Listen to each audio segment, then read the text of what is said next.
Alhamdulillahi rabbil alamin. Asyhadu an la ilaha illallah wa asyhadu anna Muhammadar Rasulullah. Allahumma sholli ala sayyidina Muhammad wa ala ali sayyidina Muhammad. Innal hamdalillah nahmaduhu wa nasta'inuhu wa nastaghfiruh wa na'udzu billahi min shururi anfusina wa min sayyiati a'malina. May yahdihillahu fala mudilla lahu wa may yudlilhu fala hadiyalah. Asyhadu an la ilaha illallah wa asyhadu anna Muhammadan abduhu wa rasuluhu la nabiyya ba'da. Fa ya ayuhan nas ittaqullaha haqqa tuqatih wa la tamutunna illa wa antum muslimun. Ya ayyuhalladzina amanu taqullaha wa qulu qawlan sadida yuslih lakum a'malakum wa yaghfir lakum dzunubakum wa may yuti'illaha wa rasulahu faqad faza fawzan 'azima. Allah Ta'ala fi kitabihil karim. A'udzu billahi minasyaitonir rajim. Bismillahirrahmanirrahim. Ya ayyuhan nasu taqu rabbakumul ladzi khalaqakum min nafsin wahidah wa khalaqa minha zawjaha wa basa minhuma rijalan katsiran wa nisaa'a wattaqullahal ladzi tasaaluna bihi wal arham innallaha kana 'alaikum raqibah. Wa qala Rasulullah sallallahu alaihi wasallam, man ja'ala al-Qur'ana amamahu qatahu ilal jannah wa man ja'ala al-Qur'ana saqahu qalfahu ilan nar. Shadaqallahul azim. Hadirin sidang Jumat yang dimuliakan oleh Allah Subhanahu wa taala. Yang pertama dan paling utama, mari kita panjatkan puja dan puji syukur kehadirat Allah Subhanahu wa taala yang telah banyak memberikan kita nikmat, terutama nikmat sehat, sehingga kesempatan di siang hari ini kita bisa melaksanakan ibadah di hari Jumat ini, di hari yang mulia ini, sebagaimana sabda nabinya, innama abdoli ayyamikum yaumal jum'ah, bahwa sesungguhnya kami berikan satu hari dalam satu pekan itu, yaitu hari yang paling mulia, hari yang paling agung, yaitu hari Jumat ini. Kemudian salam kata salam telah tercurah limpahkan selalu dan selamanya kepada baginda Nabi besar Muhammad sallallahu alaihi wasallam, dan semoga sampai kepada para keluarganya, para sahabatnya dan umatnya hingga akhir zaman nanti, dan semoga sampai kepada kita semua umatnya di akhir zaman ini. Dan dengan wasilahnya beliau, semoga kita diberikan syafaat oleh baginda Nabi dengan izin Allah Subhanahu wa taala.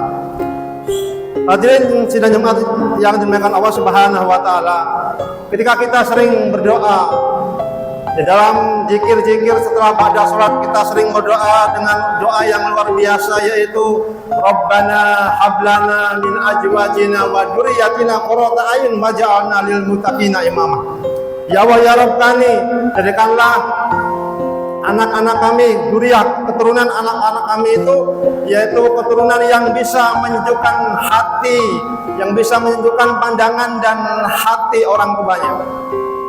Dan jadikanlah kami pemimpin di antara masyarakat yang bertakwa. Jadi harapan besar itu ada pada kita, orang-orang yang beriman, yang selalu berdoa dengan doa yang luar biasa. Lalu bagaimana upaya atau tahapan untuk menjadikan dzurriyyah kita, anak keturunan kita itu menjadi anak-anak yang robbani, yang soleh dan soleha? Tahap pertama adalah bagaimana ketika seseorang itu memilih pasangan hidup. Nabi Muhammad SAW sudah memberikan satu pandangan bahwa nikahilah perempuan itu karena cantiknya atau karena gantengnya. Juga yang kedua karena hartanya.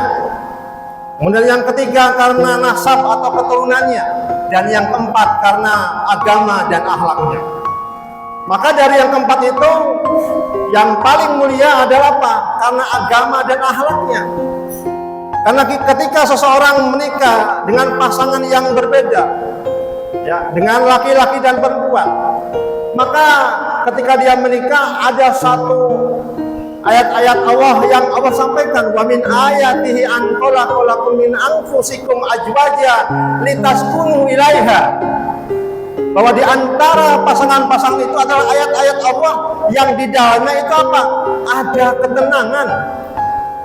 Jadi harapannya kita menikah, berumah tangga itu mempunyai pasangan yang saling memberikan ketenangan dalam diri kita, dalam rumah tangga kita.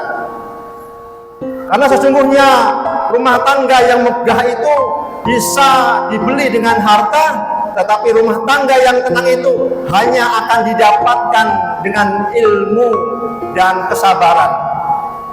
Hadirin yang dirahmati Allah Subhanahu wa taala. Lalu tahapan yang kedua, ketika kita ingin menjadikan anak-anak kita itu anak-anak yang soleh dan soleha, maka yang kedua adalah setelah kita menikah, kemudian kita mempunyai seorang anak, maka berilah anak itu dengan nama-nama yang terbaik, nama-nama yang mengandung arti atau makna yang baik dalam Islam. Bisa diambil nama-nama itu dari nama-nama para nabi dan rasul, juga diambil dari nama-nama para sahabat-sahabat Nabi. Kalau kita menamakan anak kita itu dengan nama Yusuf, maka Muhammad Yusuf, kita berharap orang tuanya itu akan mendapatkan apa? Karakter pribadi seperti Nabi Yusuf, yang ketika dia digoda oleh perempuan yang cantik, dia mampu untuk apa? Untuk menolaknya. Karena begitu kuatnya pemahaman agama dalam Nabi Yusuf, dan memang dia terjaga dari kesalahan. Ialah seorang nabi, tetapi secara pendidikan ayahnya yaitu Nabi Yakub sudah mendidik luar biasa dengan didikan yang amat luar biasa. Hadirin yang dirahmati Allah Subhanahu wa taala. Maka nama-nama itulah yang akan menjadi doa bagi kita semua. Walaupun ada pujangga dari barat, Shakespeare mengatakan bahwa what is name? Apa arti sebuah nama? Tapi bagi kita seorang yang beriman umat muslim ini, nama itu mempunyai arti yang sangat kuat. Nama merupakan bagian daripada doa untuk ke depan bagi kita dan anak-anak kita. Bapak itu hadirin yang dirahmati Allah Subhanahu wa taala. Maka kemudian yang ketiga, ketika kita ingin mendapatkan zuriyah atau keturunan anak-anak kita, keturunan yang soleh dan soleha, yang bisa menyejukkan hati dan pandangan mata kita, maka tahapan yang ketiganya adalah kita bisa memberikan pendidikan yang terbaik kepada anak-anak kita, kepada keturunan kita. Berikanlah pendidikan-pendidikan yang terbaik yang berbasis Islam.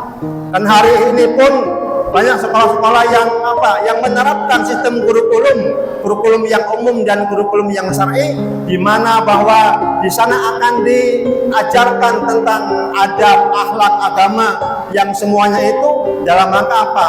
Dalam rangka untuk mendidik anak-anak kita dan generasi kita menjadi generasi yang rohani, generasi yang menjadikan dia adalah penerus sujud kita dalam rangka untuk bisa mendoakan kedua orang tuanya ketika nanti kedua orang tuanya sudah tidak ada lagi di dunia ini.